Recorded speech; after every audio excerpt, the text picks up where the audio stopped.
I need to see something concrete other than Apollo. But I also want to say this, though, really quickly, though, Stephanie.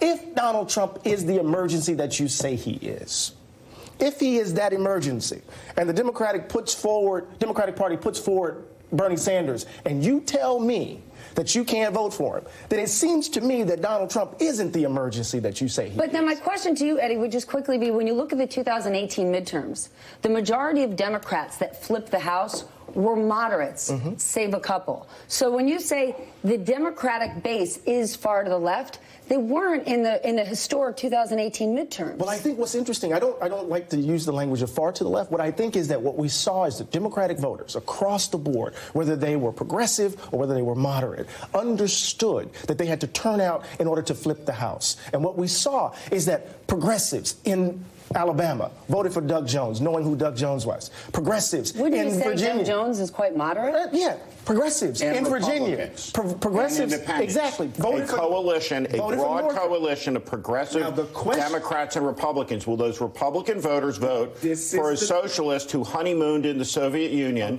who wants to take health care away from 150 million people, free college education, free student loan forgiveness, free income for everybody, free stuff for everybody? Okay, it's not free income for everyone. It's not free stuff for everyone. So we have to rein that in. No, $60 trillion of new spending that he's Then called I'll give. for. Listen, if you want to say $60 trillion, you can say it. But we can't just look at Bernie Sanders and say free stuff for everyone. One of the things that can make a big difference, one of the things we need to keep in mind when we're assessing Bloomberg